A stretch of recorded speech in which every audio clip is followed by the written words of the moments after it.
My second live video today. Doing lots of work. Tried some on Instagram. Playing around with how the videos roll. But first I want to talk about the topic. And I'm working so much on mindset these days. It still, of course, is very much about fitness. But for me, really and truly, it is about the inner and the mind, and from there, when you become healthy on the inside, then the outside follows.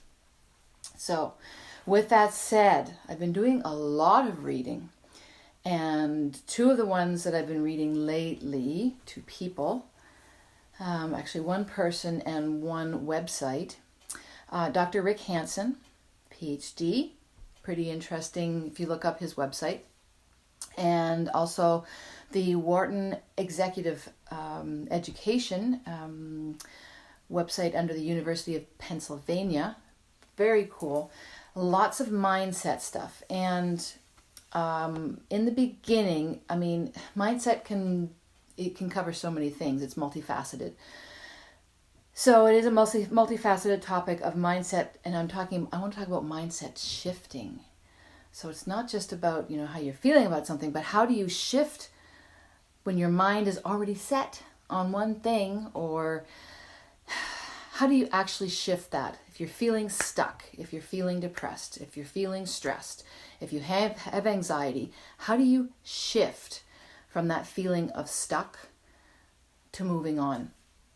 And there's lots of ways to do that. But before we go there, we want to start with the basic conversation of that one specific topic or that problem of, okay, here's a quote, and I put it on my stories yesterday. The traditional saying that the mind takes its shape from what it rests upon. And probably 87%, 90% of the people that looked at and read that said it resonated with them, said they agreed with it.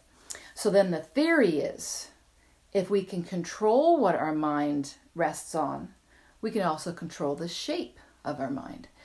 Now that's when it gets tricky, because our mind is a powerful, powerful beast.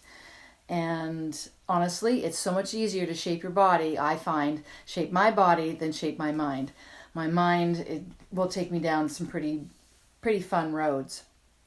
So when we start to look at our own mindsets, I'm finding that they seem to be determined by the questions that we ask. And 9 times out of 10, it'll be questions that we're asking internally. We can ask other people about them as we start to think about these things. But I'm a pretty big introvert, so a lot of these questions I'm asking myself. Mind you can get yourself into real quagmire that way too. So here's some things to think about. Some questions to ask yourself. When, say, we wake up in the morning, where does our mind go immediately? Does it go to instant happiness? Does it go to positivity? Does it go to pain? Does it go to anxiety? Do you, again, and then flipping to when you go to bed, are you thinking about the things that went wrong during the day? Are you thinking about the things that go right? And is that setting the tone for when you go to bed? Do you find going to bed stressful? Is that the time when things are still, that all the turmoil comes up and starts to pop out? For me, lately, bedtime has been kind of heavenly and peaceful, because I can put things away, I can pull out my book, I can listen to a podcast, I can disconnect, and I get in my little bed, and it's my little den, and it's comfy, and it's safe. So for me, it's a bit of a haven. For others, that's the time when the demons start to rise. So again, the problem is, where does our mindset take us? And there are various problems. But throughout it all, we, rightly or good or bad, we are the owner of all our thoughts, our interpretations of things, our triggers, our reactions, our behaviors, and our choices and our decisions. And that can be painful for us when we are struggling with our thoughts and our mindset, because it's so easy to try to push that on to other things or other people. So with that said, this is kind of cool.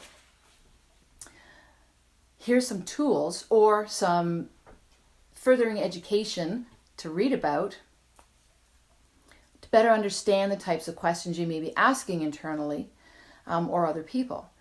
And it's all about vantage point. It's all about perspective. Because you can ask the same question, but you can ask it in very different ways and it will come off in very different ways. So here are 2 different kinds of questions.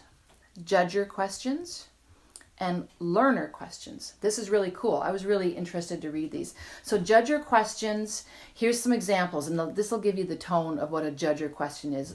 As in, who is to blame? Who caused this?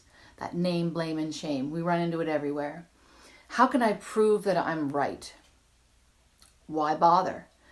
And you can instantly tell kind of the mood or the feel of those kinds of questions. And here's some learner questions. I really like these. What are my goals? What am I responsible for? What is possible? And you can just feel that it's completely different. It's got a different lightness to it. So when understanding this, and this is an exercise for people that want to start understanding their minds, their mindset, the types of questions, and even their language, their internal language to themselves or to others, because it does get, of course, brought out. If we feel this way, we're going to project that on others. So judger questions tend to be, of course, close-minded. They're certain and they're critical. They focus on problems, not solutions, or more problems than solutions. They can lead or add to defensive reactions. We all know those. And negativity, of course, and inertia. Because once you get stuck in that one mindset of things aren't going to work, this is somebody else's fault, this isn't going to change, guess what? You're in the mud. So that can impede your progress by limiting your perspective of things.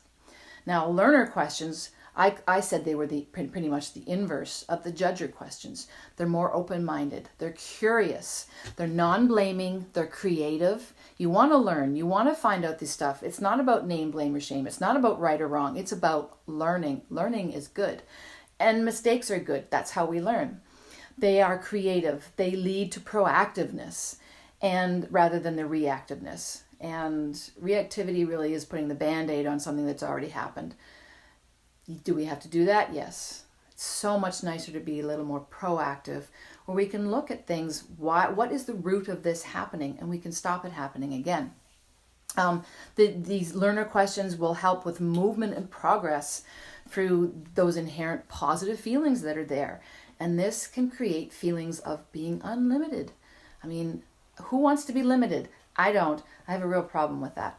But being unlimited. So very quick overview. It's a start. This is the only thing that I'm really beginning to want to lead into, because mindset and shifting minds is a really huge task. It's almost like shifting culture. It does not happen overnight, and it takes minutes, by days, by weeks, by months of changing of your habits, changing of your mindset, changing of your questions, or the way that you ask questions.